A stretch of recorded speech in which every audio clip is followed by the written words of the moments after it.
1.5 വയസ്സുള്ള ഒരു കുഞ്ഞിൻ്റെ മരണം ശരിക്കും പറഞ്ഞാൽ ഞെട്ടിപ്പോയി. ആ വാർത്ത കേട്ടവർ പിന്നെ ഉറങ്ങിപ്പോലും കാണത്തില്ല അല്ലേ. സ്ത്രീകൾ മാത്രമല്ല പുരുഷന്മാർ പോലും നെഞ്ചത്തടിച്ച് കരയുന്ന കാഴ്ചയാണ് നമ്മൾ കണ്ടത്. കാരണം അവരുടെ വീട്ടിൽ നടന്നൊരു സംഭവമാണ്. അവരുടെ പൊന്നുമോനാണ് നഷ്ടപ്പെട്ടത്. ആ കുഞ്ഞിൻ്റെ മുഖം ആലോചിച്ച് നോക്കി, ഒരു നിഷ്കളങ്കമായ മുഖം നമ്മുടെ മനസ്സിനെയൊക്കെ ഇങ്ങനെ വേട്ടയാടിക്കൊണ്ടിരിക്കുകയാണ്. നമ്മുടെ ഈ പ്രോഗ്രാം ടെലികാസ്റ്റ് ചെയ്യുന്ന ശേഷം എത്ര സ്ത്രീകളാണെന്നറിയോ കരയുന്നത്. കാരണം അവരുടെ കുഞ്ഞാണ് നഷ്ടപ്പെട്ടത്, അവനെ പിച്ച് ചീന്തണം, അവനെ അങ്ങനെ ചെയ്യണമെന്നൊക്കെ പറഞ്ഞ് പൊട്ടിത്തെറിച്ചുകൊണ്ടാണ് സ്ത്രീകളെല്ലാം വാവിട്ട് കരയുന്നത്. നിങ്ങൾ ഒന്ന് കേട്ട് നോക്കി. ഈ സംഭാഷണം കേൾക്കുമ്പോൾ ആ സ്ത്രീകളുടെ ഒരു പൊതുവികാരം നിങ്ങൾ മനസ്സിലാക്കാൻ പറ്റും. വിഷമം എനിക്കത് ഓർക്കാൻ വയ്യ മോനെ. അന്ന് തൊട്ട് രാത്രി 12 മണി 1 മണി വരെ ഇത് വെച്ചിട്ട് കാണും. പിന്നെ ഞാനങ്ങ് മയങ്ങിപ്പോവും. ആ തള്ളയ്ക്കും തന്തയ്ക്കും കൊടുത്താൽ മതിയായിരുന്നു ഈ കുഞ്ഞിനെ. അവര് പൊന്നുപോലെ നോക്കിയാ. ഇപ്പഴും ഞാൻ വിചാരിച്ചോണ്ടിരിക്കുവായിരുന്നു, ഞാൻ അവിടെ ഉണ്ടായിരുന്നു ഞാൻ എന്റെ കത്രയും കൊണ്ട് പോയതിനും ആ കുഞ്ഞിന്റെ ജനനേന്ദ്രിയം എന്തോ ചെയ്തു അതേപോലെ അവന്റേത് കണ്ടിച്ചിട്ട് മറ്റേ താഴത്തെ സാമാനം ഞാൻ കണ്ടിച്ചിട്ടേക്കാം. ജയിലിൽ പോയി കിടന്നേനോ, എനിക്കൊരു കുറ്റവും ഇല്ല. അത്രമേ ആ കുഞ്ഞിനെ വേദനിപ്പിച്ചേന്. ഞാൻ നൊന്ത് പ്രസവിച്ച എന്റെ ഒരു കുഞ്ഞത്. അയ്യോ, ഞാൻ സമയത്തില്ലാതെ പോയി, അല്ലെങ്കിൽ ഞങ്ങൾക്ക് എത്രയും കൊണ്ട് ചെന്ന് സാരിക്കകത്ത് വെച്ച് അവനത് ചെയ്തേന. കേട്ടല്ലോ നിങ്ങൾ, അവരുടെ ദേഷ്യം സങ്കടം ഒക്കെ ഉണ്ട് ആ വാക്കുകളിൽ. പല അമ്മമാരുടെയും പ്രതിനിധി ശബ്ദമാണ് നിങ്ങൾ കേട്ടത്. ഇതാണ് എല്ലാ സ്ത്രീകളുടെയും മനസ്സിൽ നിന്ന് പൊട്ടിപ്പുറപ്പെടുന്നത്. എന്തായാലും നിങ്ങൾ ചിന്തിച്ച് നോക്കുക, ഇങ്ങനൊരു സ്ത്രീക്ക്, അതായത് വളരെ ചെറുപ്പമാണ് ആ സ്ത്രീക്ക് സ്വന്തം കുഞ്ഞിനെ ഇങ്ങനെ മറ്റൊരുത്തൻ പിച്ച് ചീന്തുന്നത് കണ്ടു നിൽക്കാൻ പറ്റുമോ? മനുഷ്യനായിട്ട് പിറന്ന ഒരു സ്ത്രീക്ക് പോലും പറ്റത്തില്ല. അതും വളരെ മൃഗീയമായിട്ടാണ് ആ കുഞ്ഞിനെ കൊന്നൊടുക്കുന്നത്. എന്നിട്ട് പോലും ആ സ്ത്രീ ഒരാളോട് പരാതിപ്പെടുകയോ ഒന്നും ചെയ്തിട്ടില്ല. ഇനി എൻ്റെ ചോദ്യം, ഇങ്ങനെ ഒരു അമ്മയ്ക്ക് പെരുമാറാൻ പറ്റുമോ? എന്തായാലും ആ സ്ത്രീക്ക് ഇങ്ങനെ ആയിത്തീരണമെങ്കിൽ അതിൻ്റെ പിറകിൽ എന്തെങ്കിലും കാര്യം കാണുമല്ലോ. കാര്യം കാണുമായിരിക്കും. ആ സത്യം അന്വേഷിച്ച് ഞങ്ങൾ ഈ സ്ത്രീയുടെ വീട്ടിൽ പോയി, ഈ യുവതിയുടെ വീട്ടിൽ പോയി. അതായത് യുവതി ആദ്യം കല്യാണം കഴിച്ച ആ വീട്ടിൽ പോയി. അങ്ങനെ ആ നാട് മുഴുവൻ ഈ സ്ത്രീയെപ്പറ്റി ഞങ്ങൾ ഒരു അന്വേഷണം നടത്തി. അതിൻ്റെ റിപ്പോർട്ടിൻ്റെ അടിസ്ഥാനത്തിലാണ് ഇന്ന് ആ സ്ത്രീയുടെ ജീവിതത്തിലൂടെ ഞങ്ങൾ കടന്നു പോകുന്നത്. കേട്ടാലോ. അഖിലയ്ക്ക് അന്ന് ആലപ്പുഴയിലാണ് കളി. എന്തോ കളി എന്നായിരിക്കും അല്ലേ, ഡാൻസ് കളി. അവൾ ഡാൻസ് എന്ന് പറഞ്ഞ പ്രാന്ത. വേറെ ആഹാരം കഴിച്ചില്ലേലും കിടന്നുറങ്ങിയില്ലേലും, പക്ഷേ ഡാൻസ് എന്ന് പറഞ്ഞാൽ അവളുടെ രക്തത്തിൽ അലിഞ്ഞ സാധനമാണ്. അപ്പോൾ ഡാൻസ് കളിക്കാൻ വേണ്ടി, അതായത് എന്ത് ഡാൻസാ, സിനിമാറ്റിക് ഡാൻസ്. അപ്പോൾ ആ ഡാൻസ് കളിക്കാനുള്ള ഡ്രസ്സെല്ലാം വാരി വലിച്ചു കയറ്റി അവൾ ആ ടെമ്പോയിലേക്ക് കയറുകയാണ്. ഇന്ന് പൊളിക്കുക എന്നുള്ള ആ ഒരു മുഖഭാവത്തോടെയാണ് അവൾ ഇരിപ്പ്. ആ വണ്ടി ഓടിക്കുന്ന ആളാണ് നമ്മുടെ കഥാനായകൻ അഷ്കർ. ഒന്ന് നോട്ട് ചെയ്യണം, അഷ്കർ. അവൻ്റെ പേര് വലിയ കാര്യം കേട്ടോ. ആൾ മുസ്ലിമാണ്, ഈ പെൺകുട്ടി ഹിന്ദുവാണ്. എങ്കിലും ഇവർ തമ്മിലുള്ള ആ ബന്ധത്തെപ്പറ്റി ഇവരുടെ ട്രൂപ്പിലേക്ക് ഒരു ചർച്ചാ വിഷയമുണ്ട്. ഈ പെണ്ണിത് എന്ത് ഭാവിച്ച് തുടങ്ങിയിരിക്കുന്നത്, ഇപ്പോൾ ഒന്നുകൊണ്ട് പഠിക്കത്തില്ല, രണ്ടുകൊണ്ട് പഠിക്കത്തില്ല എന്നുള്ള അഭിപ്രായമാണ് പലർക്കും ഉള്ളത്. പക്ഷേ എന്തായാലും ഒരു കാര്യം സത്യമാണ്, ഈ അഷ്കറിന് ഈ പെണ്ണിനെ ഇഷ്ടമാണ്, ഈ പെണ്ണിന് അഷ്കറിനെ ഇഷ്ടമാണ്. ഒരു വഴിവിട്ട ബന്ധം അവിടെ സ്ഥാപിക്കുകയാണ് രണ്ടുപേരും. എന്തായാലും വീട്ടുകാർ ഈ പെണ്ണിനെ നേരത്തെ തള്ളിയതാണ്. ആരെയാ, ഈ അഖില. കാരണം ഇമാതിരി പണിയാണ് ഈ പെൺകുട്ടി നേരത്തെ ഒപ്പിച്ചിരിക്കുന്നത്. റീന എന്ന് പറയുന്ന സ്ത്രീ. അവരുടെ 3 മക്കളിൽ നടുവത്ത ആളാണ് ഈ അഖില. 2 ആണും 1 പെണ്ണും.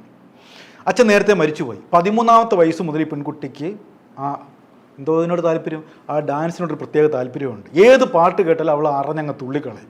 അങ്ങനെ ആ പെൺകുട്ടി ഇഷ്ടം പോലെ നടക്കട്ടെ, അവൾ ഡാൻസ് എങ്കിൽ ഡാൻസ്, എന്ത് കൂത്തോ ആയിക്കോട്ടെ എന്ന രീതിയിലാണ് റീന ഇപ്പോൾ അവളെ കയറി വിട്ടിരിക്കുന്നത്. അപ്പോൾ തന്നെ അവളുടെ പിടിവാശിയും തുടങ്ങി. എന്താണെന്നറിയാമോ, ഏത് കാര്യം അവൾ പറഞ്ഞാലും സാധിച്ചു കൊടുക്കണം, ഇല്ലെങ്കിൽ ആകപ്പാടെ കലിപ്പാണ് ഇവൾ. അങ്ങനെ ആകാശത്തെ അമ്പിളി അമ്മാവനെ വേണമെന്ന് പറഞ്ഞാലും സാധിച്ചു കൊടുക്കുന്ന അവസ്ഥയിലേക്കായി അവളുടെ സ്വഭാവം. റീന അതൊക്കെ സാധിച്ചു കൊടുത്തുകൊണ്ടേയിരുന്നു. മകളാണ്, ഒരു മോളേ ഉള്ളൂ. ഒരു മോളും 2 മോനും ഉണ്ട്. ഒരുപാട് സ്വാതന്ത്ര്യ സ്നേഹം കൊടുത്ത് വളർത്തിയതാ, എല്ലാം കൊടുത്ത് വളർത്തിയതാ. അവൾ ഇഷ്ടപ്പെടുന്ന ഡ്രസ്സ് വേണമെന്ന് പറയുമ്പോൾ അപ്പോഴും വാങ്ങിച്ചു കൊടുക്കും. അവളെ ഡിഗ്രി വരെ പഠിച്ചിട്ടുമുണ്ട്, ഡിഗ്രി പഠിക്കുകയും ചെയ്തു. അവൾക്ക് ഇത് എന്തോ ഡാൻസ് പ്രോഗ്രാം 13 വയസ്സ് മുതൽ തുടങ്ങിയതാണ്. സ്വന്തം അമ്മ പോലും ഈ പെൺകുട്ടിയെ തള്ളുകയാണ്. സഹോദരങ്ങൾ നേരത്തെ തള്ളി. കാരണം ഈ പെണ്ണ് പറഞ്ഞാൽ കേൾക്കത്തില്ല. അവൾ ഇഷ്ടം പോലെ നടക്കുന്നു, എവിടെയെങ്കിലും പോയി ഡാൻസ് കളിക്കുന്നു, എപ്പോഴെങ്കിലും കയറി വരുന്ന ആ ഒരു സിസ്റ്റമാണ് ഇപ്പോൾ ഇവിടെ ലൈഫ്. ഇവളിപ്പോൾ നിയന്ത്രിക്കുന്നതും കൊണ്ടുപോകുന്നതും ഒക്കെ ഡ്രൈവറായിട്ടുള്ള അഷ്കറാണ്. ആ ബന്ധം ഞാൻ പറഞ്ഞല്ലോ വളരെ ദൃഢമായിട്ട് മുന്നോട്ട് പോവുകയാണ്. പലരും ഉപദേശിച്ചു, കാരണം ഇവൻ പക്കാ ക്രിമിനലാണെന്നുള്ള കാര്യം എല്ലാവർക്കും അറിയാം. കാരണം ഈ അഷ്കർ എന്ന് പറയുന്ന കക്ഷി പാലോട് സ്വദേശിനിയായിട്ടുള്ള ഒരു ആമിനിയുമായിട്ട് കല്യാണം കഴിച്ച് ജീവിക്കുമ്പോൾ ഇവനുള്ള ക്രിമിനൽ സ്വഭാവം ആദ്യമായിട്ട് പുറത്തു വരികയാണ്. ആ പാവ പെൺകുട്ടിയെ തല്ലിച്ചതച്ചു എന്ന് പറഞ്ഞാൽ ഭിത്തിയിലിട്ട് തലയിടിക്കുക, വാരുവെച്ച് നിലത്തിടുക എന്ന് പറഞ്ഞാൽ ആ പെൺകുട്ടിക്ക് ഇനി ആ ശരീരത്തിൽ മുറിവേൽക്കാൻ ഒരു സ്ഥലം പോലും ഇല്ല. അങ്ങനെ ഇപ്പോൾ കോമാ സ്റ്റേജിൽ മെഡിക്കൽ കോളേജിൽ കിടക്കുന്ന അവസ്ഥയാണ് ഇപ്പോഴത്തെ അവസ്ഥ. അത്ര മൃഗമാണ് ഈ പന്നൻ. ഈ കാര്യങ്ങളെല്ലാം ഈ പെൺകുട്ടിക്കും അറിയാം. ഒരു കല്യാണം കഴിച്ചതാണ്, ആ പെൺകുട്ടിയുടെ അവസ്ഥ ഇങ്ങനെയാണെന്നുള്ള കാര്യമൊക്കെ ഈ അഖിലയ്ക്ക് അറിയാം. പക്ഷേ ഇവളതൊന്നും മുഖവിലേക്ക് എടുക്കുന്നേ ഇല്ല. അതാണല്ലോ പ്രേമം തലയ്ക്ക് പിടിച്ച് കഴിഞ്ഞാൽ പിന്നെ ഒന്നും പറയാനൊക്കത്തില്ല. ഈ പെൺകുട്ടി ആ കാലനെ സ്വന്തം ജീവിതത്തിലേക്ക് വിളിച്ചു വരുത്തുകയാണ്. ഇപ്പോൾ ഇവർ താമസിക്കുന്നത് നാട്ടുകാരുടെയും ബന്ധുക്കളുടെയൊക്കെ അഭിപ്രായത്തെയൊക്കെ ലംഘിച്ചുകൊണ്ട് ഒരു വാടക വീടെടുത്ത് താമസിക്കുവാണ്. അഷ്കറും അഖിലയും ഈ അഷ്കറിൻ്റെ അമ്മയും സഹോദരിയൊക്കെ താമസിക്കുവാണ്. പക്ഷേ ആ കൂട്ടത്തിൽ ഒരു കുഞ്ഞു കൂടിയുണ്ട്, അഖിലയുടെ ഒരു കുഞ്ഞ്. അപ്പോൾ സ്വാഭാവികമായിട്ട് ചോദ്യം വരും, ഈ കുഞ്ഞ് ഇവിടുന്നാണ് വന്നതല്ലേ? ഇവൻ്റെ കുഞ്ഞല്ല, അഖിലയുടെ കുഞ്ഞാണ്. ഈ അഖിലയ്ക്ക് എങ്ങനെയാണ് ഇങ്ങനെ ഒരു കുഞ്ഞുണ്ടായത്? അതിൻ്റെ പിന്നിൽ മറ്റൊരു ചരിത്രമുണ്ട്. ആ കഥയിലേക്ക് നമുക്ക് ഒന്ന് പോയിട്ട് തിരിച്ചു വരാം. സുനിൽകുമാറിനും ഷീനയ്ക്കും 2 മക്കളാണ്, ഒരാണും ഒരു പെണ്ണും. അതിൽ ഇളയ ആളാണ് ഈ അഖിൽ. ഈ അഖിലിനും മറ്റേ പെൺകുട്ടിയുടെ അതേ അസുഖമുണ്ട് കേട്ടോ, ഡാൻസിൻ്റെ പ്രശ്നം. പാട്ട് കേട്ടാൽ അന്നേരം തുള്ളി തുടങ്ങും. അങ്ങനെ ഇവർ പല സ്റ്റേജിലും വെച്ച് കണ്ടുമുട്ടുകയാണ്. ഒരേ സ്റ്റേജിൽ ഡാൻസ് കളിക്കുന്നു, അത് പിന്നെ ഒരു പരിചയത്തിലാവുന്നു, അത് പിന്നെ അറിയാമല്ലോ കൗമാരപ്രായമാണ്, പ്രണയത്തിലേക്ക് അവസാനിക്കുവാണ്. പക്ഷെ എന്ത് ചെയ്യാനാ, വീട്ടുകാർക്കൊന്നും ഇഷ്ടമല്ല. വീട്ടുകാർ 2 പേരെയും പറഞ്ഞ് മനസ്സിലാക്കി. സുനിൽകുമാറും ഷീനയും കൂടി ഈ അഖിലിനെയും റീന എന്ന് പറയുന്ന അമ്മ ആ അഖിലായെയും പറഞ്ഞ് മനസ്സിലാക്കിയിട്ടും ഇവർ പിന്മാറുന്ന ഒരു ലക്ഷണം പോലും കാണുന്നില്ല. ജീവിക്കുവാണെങ്കിലും മരിക്കുവാണെങ്കിലും ഒരുമിച്ച് എന്നുള്ള വാശി നിൽക്കുവാണ് 2 പേര്. എന്നാൽ പിന്നെ അങ്ങനെ ആയിക്കോട്ടെ എന്ന് വീട്ടുകാരെ വിചാരിച്ചു. വീട്ടുകാർക്ക് അത്ര താല്പര്യമില്ലെങ്കിലും കല്യാണം നടത്താതെ രജിസ്റ്റർമാർ നടത്തുകയാണ് 2 പേരും. പക്ഷേ ഇവിടെ ഈ സുനിൽകുമാറിൻ്റെ വീട്ടിൽ വലിയൊരു ദുരന്തം നടന്നിരിക്കുവാണ്. ഇവരുടെ ഒരേ ഒരു മകൾ, സുന്ദരിയായിട്ടുള്ള ആർക്കിടെക്റ്റ് ആയിട്ടുള്ള നല്ല പെണ്ണാണ് കേട്ടോ. ആ പെൺകുട്ടി ഭർത്തൃപീഡനം സഹിക്കാൻ വയ്യാതെ ആത്മഹത്യ ചെയ്തു. അതിൻ്റെ ഒരു ദുരന്തത്തിൽ, അതിൻ്റെ ഒരു വേദനയിൽ കഴിയുകയാണ് ആ അച്ഛനും അമ്മയും. മറക്കാൻ പറ്റുമോ? അവരത്രയും കൂട്ടുകാരെ പോലെ കഴിഞ്ഞാണ്. മകളെയൊക്കെ പൊന്നുപോലെ സ്നേഹിച്ച ആളാണ് സുനിൽകുമാർ. ആ ഒരു വേദനയിൽ കഴിയുമ്പോഴാണ് മകൻ ഒരു പെൺകുട്ടിയും കൂട്ടിക്കൊണ്ട് വീട്ടിലേക്ക് വരുന്നത്. മരണപ്പെട്ട ആ മകളുടെ പേരും അഖില എന്നാണ്, ഈ വന്നു കയറിയ പെണ്ണിൻ്റെ പേരും അഖില എന്നാണ്. അങ്ങനെ സുനിൽകുമാർ ഷീനയും കൂടി ഈ പെണ്ണിനെ മകളെപ്പോലെ കാണുകയാണ്. എന്ന് പറഞ്ഞാൽ മരണപ്പെട്ട മകളുടെ സ്ഥാനത്ത് തന്നെ പ്രതിഷ്ഠിക്കുകയാണ് മകനായിട്ടുള്ള അഖിൽ കൊണ്ടുവന്ന ഈ അഖിലെ. നമ്മളെ മകൾ മറ്റേ ഈ മകൻ കൊണ്ടുവന്നപ്പോൾ നമ്മളെ മകളായിട്ട് നമ്മളെ മകളുടെ വസ്ത്രങ്ങളെല്ലാം നമ്മൾ സൂക്ഷിച്ച് വെച്ചിരുന്ന് അത് എവളിലൂടെ തന്നെ നമ്മൾ അണിഞ്ഞ് നമ്മളിട്ട് കണ്ട് നമ്മൾ സന്തോഷപ്പെട്ടിരിക്കുമല്ലായിരുന്നു. നമ്മളെ മോളായിട്ട് തന്നെയാണ് കണ്ടത്. എന്ത് ചെയ്യാം, ആ ബന്ധത്തിന് അധികം ആയുസ് ഉണ്ടായില്ല. ഈ അഖിലയും കൂടെ ഈ പേര് തന്നെ കൺഫ്യൂഷൻ ആയിപ്പോയി അല്ലേ? അഖിലയും തമ്മിൽ പിരിയാൻ തീരുമാനിക്കുകയാണ്. എന്താണെന്നൊരു കാര്യം, അപ്പോഴേക്കും ഈ അഖില ഗർഭിണിയായി. ആ ഗർഭത്തെ ചൊല്ലിയുള്ള സംശയമാണ്. എന്ന് പറഞ്ഞാൽ ഇവള് പറഞ്ഞ പോയിന്റ് ഉണ്ട്, ഈ ഗർഭത്തിൽ വളരുന്ന കുഞ്ഞിൻ്റെ അച്ഛൻ അഖിലല്ല എന്നാണ് ഈ പെൺകുട്ടി പറയുന്നത്. അത് വേറെ ആരാണോ ഉത്തരവാദി? അതിനെ ചൊല്ലിയൊക്കെ ഇപ്പോൾ കേസ് പോലീസ് സ്റ്റേഷനിൽ വരെ എത്തി. ചുരുക്കി പറഞ്ഞ ആകപ്പാടെ കൊളകളായി. ഇവർ തമ്മിൽ ഒരിക്കലും മുന്നോട്ട് പോകാൻ പോലും പറ്റാത്ത അവസ്ഥയിലേക്കായി ഇവരുടെ ബന്ധം. SI പറഞ്ഞ് നീ ഈ അഖിലയോട് പറഞ്ഞ് നീ ഗർഭിണിയാണ്, അവൻ്റെ കുഞ്ഞ് നിൻ്റെ, അപ്പം പറഞ്ഞ് അതെ അഖിലിൻ്റെ കുഞ്ഞല്ല എന്ന് പറഞ്ഞ് അഖിൽ ആത്മഹത്യ ചെയ്തു. വല്ലാത്തൊരു ഞെട്ടലായിപ്പോയി. ഒരു മകൾ മരിച്ചു, അതിൻ്റെ കൂടെ തന്നെ അതേ വീട്ടിൽ മറ്റൊരു മരണം കൂടി. അഖിലും സൂയിസൈഡ് ചെയ്തു. കാരണം മറ്റൊന്നുമല്ല, ആ പെൺകുട്ടി പറഞ്ഞല്ലോ, ആ പെൺകുട്ടിയുടെ ഉദരത്തിൽ വളരുന്ന കുട്ടി ഇവൻ്റെതല്ല എന്ന് പറഞ്ഞല്ലോ. ആ ഒരു വിഷമം കാരണം, സഹോദരി മരിച്ചതിൻ്റെ വിഷമം വേറെയുണ്ട്, ഈ വിഷമം എല്ലാം കൂടി കാരണം ആ പയ്യൻ ആകെ തകർന്നു. അച്ഛനും അമ്മയും പോലും ഓർക്കാതെ അവനും ആ കടുങ്കൈ ചെയ്തു. അതോടെ സുനിലിൻ്റെയും ആ ഭാര്യയുടെയൊക്കെ അവസ്ഥ ഭയങ്കര കഷ്ടമാണ്. ഇനി അവർക്ക് ആകപ്പാടെ പ്രതീക്ഷയുള്ളത് ഈ പെൺകുട്ടിയുടെ ഉദരത്തിൽ വളരുന്ന കുഞ്ഞാണ്. അതാരുടെ? അഖിലിൻ്റെ ഭാര്യയായ അഖിലയുടെ വഴിയിട്ട് വളരുന്ന കുഞ്ഞ്. എന്തായാലും ഇവള് ചടങ്ങിനെ കണ്ട് വന്നു എന്ന് പറയുന്നു. അതിനുശേഷം ഇവളുടെ ജീവിതം ആരംഭിക്കുകയാണ്. ഈ വീട്ടുകാരുടെ പിന്നെ യാതൊരു ബന്ധവും ഇല്ല. അവളുടെ രീതിയിലേക്ക് പോകുന്നു. അവിടെ വെച്ചാണ് ഇവൾ അഷ്കർ എന്ന് പറയുന്ന ആ ക്രിമിനലിനെ പരിചയപ്പെടുന്നത്. അവൾ നൃത്തപരിപാടിയും കാര്യമായിട്ട് മുന്നോട്ട് പോകുമ്പോൾ ആ വാഹനം ഓടിക്കാൻ വന്ന ഡ്രൈവറാണ് ഈ അഷ്കർ. ഇവൾ പ്രസവിക്കുന്നു. ആ കുഞ്ഞാണ് ഇപ്പോൾ അഷ്കറിൻ്റെ വീട്ടിലുള്ളത്. ആ കുഞ്ഞിനെയും കൂട്ടിക്കൊണ്ടാണ് ഇവൾ അഷ്കറിൻ്റെ വീട്ടിൽ താമസിക്കാൻ വന്നത്. എന്തായാലും അഷ്കറിൻ്റെ വീട്ടിൽ എല്ലാ ചോദ്യങ്ങളെയും അവഗണിച്ചുകൊണ്ട് അവൾ താമസിക്കാൻ പോവുകയാണ്. ഇവൾ പക്ഷേ വളരെ കൂളായിട്ട് എല്ലാ പ്രശ്നങ്ങളും നേരിടുകയാണ്. ഇവൾക്ക് അവളുടെ നൃത്തലോകം മാത്രമാണ് അവളുടെ മുമ്പിലുള്ളത്. അവളിങ്ങനെ പല സ്ഥലങ്ങളിലും ഊരാടി സഞ്ചരിക്കുവാണ്. ഈ നൃത്ത പരിപാടിക്കൊക്കെ പോകുമ്പോൾ അവൾ ആ കുഞ്ഞിനെ, ആ പിഞ്ചു കുഞ്ഞിനെ ഏൽപ്പിച്ചിട്ട് പോകുന്ന കാര്യം അറിയാമോ? ഈ ക്രിമിനലായിട്ടുള്ള സ്വന്തം ഭാര്യയെ തലയ്ക്ക് പിടിച്ച് ഭിത്തിയിലിടിപ്പിച്ചു വാരി വലിച്ചടിച്ചു മൃതപ്രായമാക്കി ഈ മൃഗത്തെ ഏൽപ്പിച്ചിട്ടാണ് അവൾ പോകുന്നത്. അവൾക്ക് വേണമെങ്കിൽ അവളുടെ അമ്മ ജീവനോടുണ്ട്, ആ കുടുംബത്തിൽ ഏൽപ്പിക്കാം. അല്ലെങ്കിൽ അഖിൽ എന്ന് പറയുന്ന ആദ്യ ഭർത്താവിൻ്റെ അച്ഛനും അമ്മയും ജീവനുണ്ട്, അവരെ ഏൽപ്പിക്കാം. ഇതൊന്നും ഏൽപ്പിക്കുന്നില്ല. ഈ ക്രിമിനലിനെ ഏൽപ്പിക്കുകയാണ്. ഇവൻ്റെ ക്രിമിനൽ സ്വഭാവം എന്താണെന്ന് അറിയാമോ? ഇഞ്ചിഞ്ചായിട്ട് കൊല്ലുന്ന ഒരു പൈശാചികത അവൻ്റെ ഉള്ളിലുണ്ട്. സിഗരറ്റ് വെച്ച് ഈ കുഞ്ഞിനെ കുത്തുക, ആരും ഇല്ലാത്തപ്പം വാരി തറയിലിടുക, കൈ പിരിച്ചൊടിക്കുക, ജനേന്ദ്രിയം വലിച്ചു കീറുക, മുടി പിടിച്ചു വലിക്കുക എന്ന് പറഞ്ഞാൽ ഈ കുഞ്ഞ് അവൻ്റെ ശല്യമാണ്. എങ്ങനെയെങ്കിലും ഇഞ്ചിഞ്ചായിട്ട് ഒരു തെളിവ് പോലും ഇല്ലാതെ കൊല്ലുക. അതാണ് അവൻ്റെ ഉദ്ദേശം.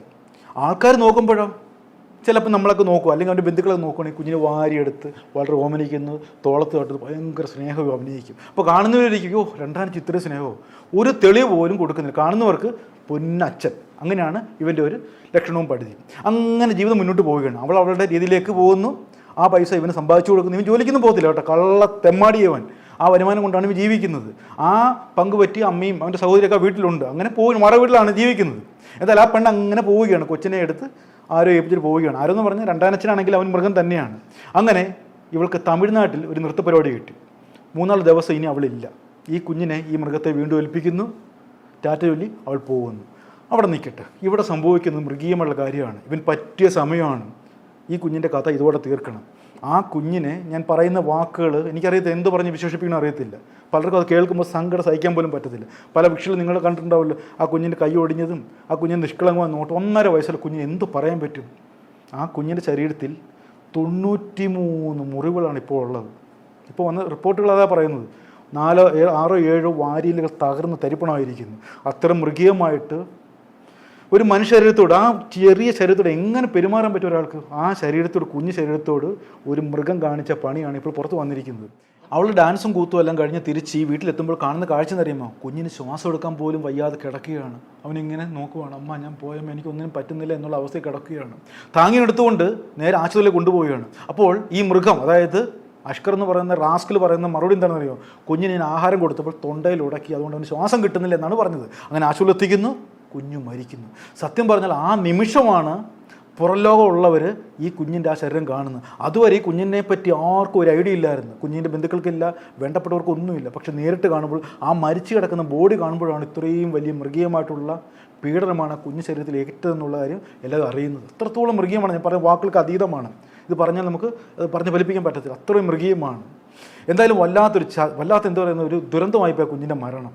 ഇനി അവനെ വിട്, അവൻ മൃഗം, അവനെ മനുഷ്യൻ്റെ കൂട്ടത്തിൽ കൂട്ടാനേ പറ്റത്തില്ല. ആവശ്യം തടിയുണ്ട്, എല്ലാം ഉണ്ട്. പക്ഷെ അവൻ ഒരു മനുഷ്യ മൃഗമാണ്. അവനെ നമ്മൾ തള്ളിക്കളഞ്ഞിരിക്കുന്നു.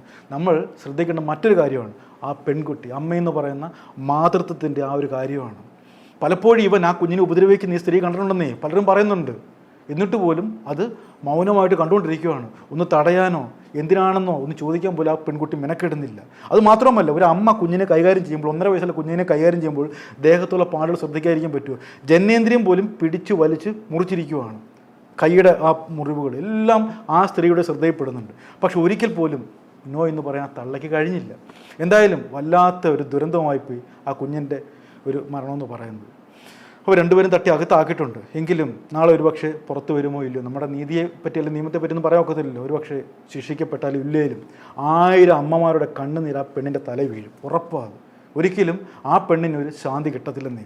എന്തായാലും ഞാനും മനസ്സുരുക്കി പറയുന്നു, നീ പുഴുത്ത് ചാവുമടി എന്ന് മാത്രമേ എനിക്ക് പറയാൻ പറ്റത്തുള്ളൂ. എന്തായാലും 1000 പ്രാക്കുകൾ നിന്റെ തലയ്ക്ക് വീഴട്ടെ എന്ന് മാത്രം പറഞ്ഞുകൊണ്ട് നിർത്തുന്നു. നന്ദി, നമസ്കാരം.